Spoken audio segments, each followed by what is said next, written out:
Okay, what I want to talk about, proof that our people was in that is in a stolen land, or that we was brought to a stolen land. I'm gonna get right to it. Genesis 40 and verse 15. Let's just go to it.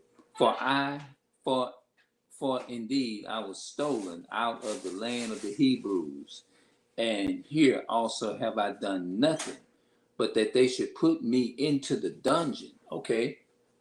Do I need to read that one more time and then I'll do my breakdown? Genesis 40 and verse 15. For indeed I was stolen out of the land of the Hebrews, and here also have I done nothing, that they should put me into the dungeon. Okay, now let's break that down. Joseph's brothers, if you go back and you read a couple of verses, the Ishmaelites, which were the Arabs, the Egyptians, Joseph was sold as a slave to the Ishmaelites, which were the Arabs. He also was sold, they sold him to the Egyptians. You know what I'm saying? He was sold to them. Let's look at that. It says, and Joseph was brought down to Egypt to Potiphar, and the office of Pharaoh, captain of the guard, an Egyptian, brought him of the hands of the Ishmaelites, which had brought him down hither. Okay, now this was the second time that Joseph was sold. He was sold to his enemies. You see what I'm saying? Joseph is a Hebrew now. Now let's go back and read that again. Genesis chapter 40 and verse 15. For indeed I was stolen out of the land of the Hebrews, and here also have I done nothing, that they should put me into the dungeon. The dungeon, okay. Now the reason why Joseph went to prison, if you read Genesis chapter 39 and you read the whole chapter, a woman, which was Joseph's master's wife, accused him of raping her. This is in the Bible. He accused this. He said, he told Joseph's master's wife, see, thou hast brought a Hebrew in. He came in unto me to mock me, and it came to pass, as I lifted up my voice and cried, that he left his garment with me and fled and got him out. So what she did, she lied and said that he tried to lie with her. But she was the one that pushed herself on Joseph. This is in Genesis 39, people. This really happened. Joseph was accused of rape. He was. And guess how long Joseph had to sit in the prison?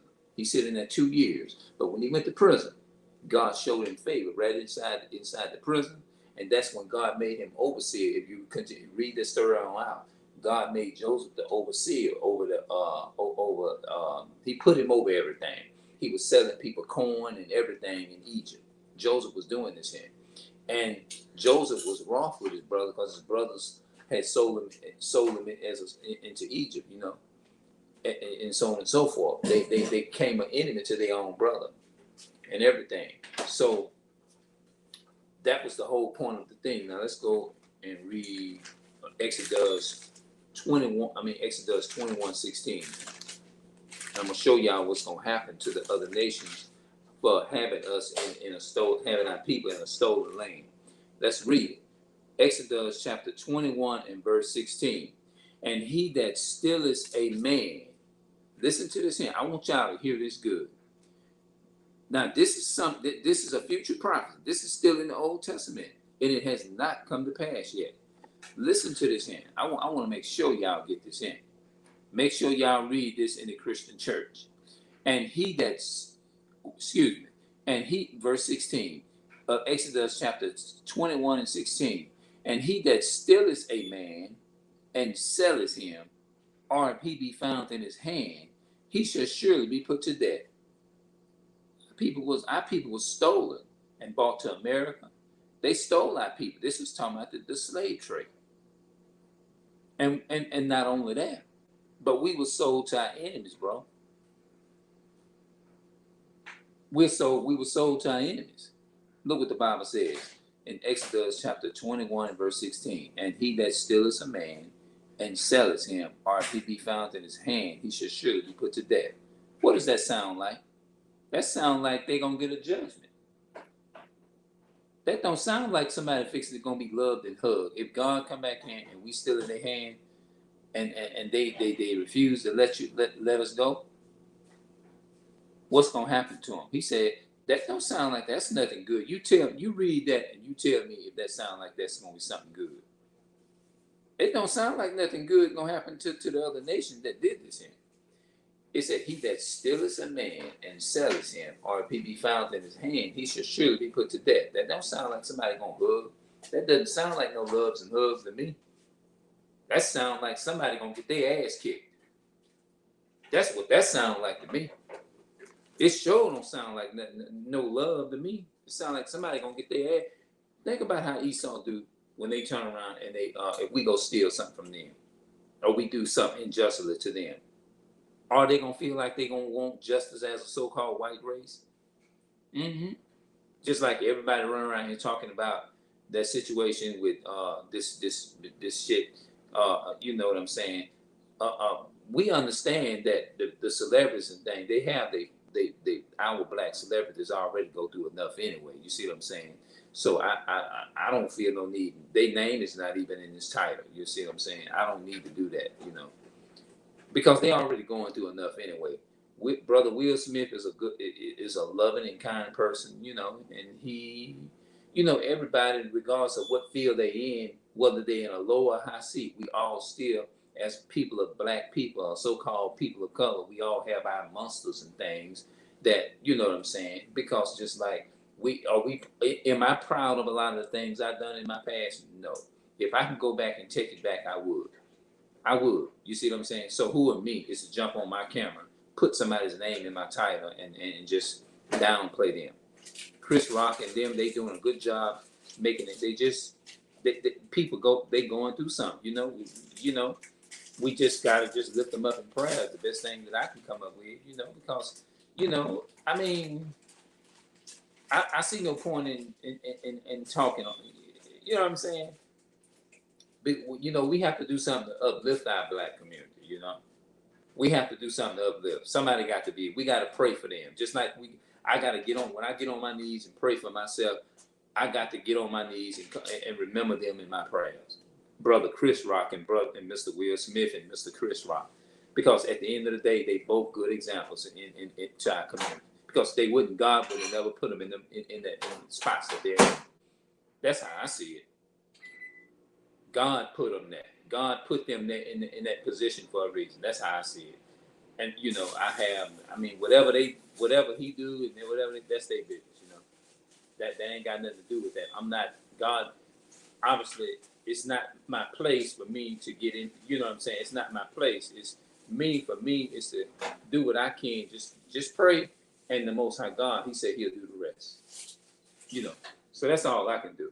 I ain't got nothing to say about it. You know what I'm saying? Because I truly care about my people. You know what I mean? That's all I can say. And that's it. Well, I mean, what more should I say? Nothing else. You know what I'm saying? You know, you gotta be. That's it. And you know that's what I made a vow when I came to YouTube. You know what I'm saying? That I would, you know, back in 2013 when I started doing my videos and stuff. I said I made up my mind that I was gonna do something for my people. And you know, if you go back and look at a lot of them videos that I did years ago, you know. As a matter of fact, I put the links to a lot of my old videos from 8 years ago. I put the links in the description box, and y'all go and click on them videos. You know what I'm saying, and watch them, and you'll see exactly what my whole motive was. A lot of them videos don't even have hardly no views on them. I got some they got 2 or 3 or 4, 5 or 6 or 7 views. That's it. But it doesn't bother me because I have the most important thing to me is having a relationship with the Most High God, keeping His commandments, and teaching my people to do so, and honoring Brother Chris Rock and honoring Mr. Will Smith. That's it. You know what I'm saying? Because at the end of the day, we all got skeletons, that we all got some monsters that we got demons that we trying to destroy within us. You know what I'm saying? And the only way we kill them demons is do something good, positive, keep the commandments of the Most High God, keep all to the best of our ability. You know what I mean? You know, we not just totally all the way where we should be. I'm not where I should be, but I'm striving to be better. And so we should just keep them in our prayers that they strive to be better as time go on. That's it. And ask God to protect them. That's it. And you know, and that they can come to the light, and that we can come to love. It's all part of our growth in life. That's all it is. That's all. That's the way I see it. That's from the time I saw the whole thing. That's all I saw in it. You know. But let's go and let's look at Exodus 15:3. Now remember, I just read you in Exodus chapter 21 and verse 16. He that stealeth a man and selleth him, or if he be found in his hand, he shall surely be put to death.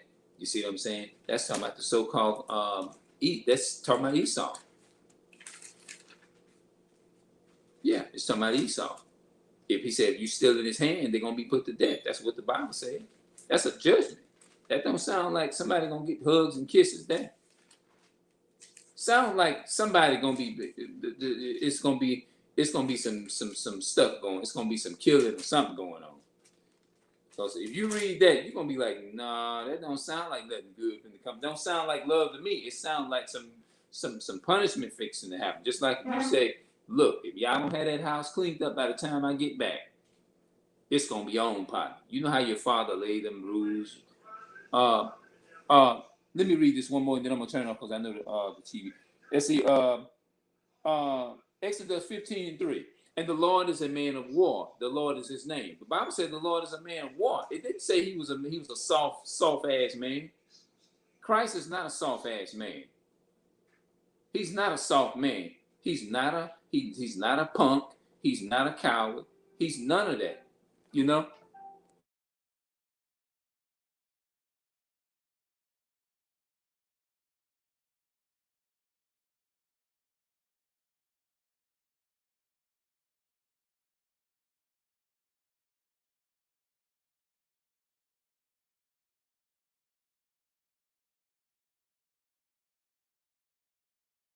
Okay, I'm gonna go ahead and turn this off because I don't want to get copyrighted people with that music, and I'm out.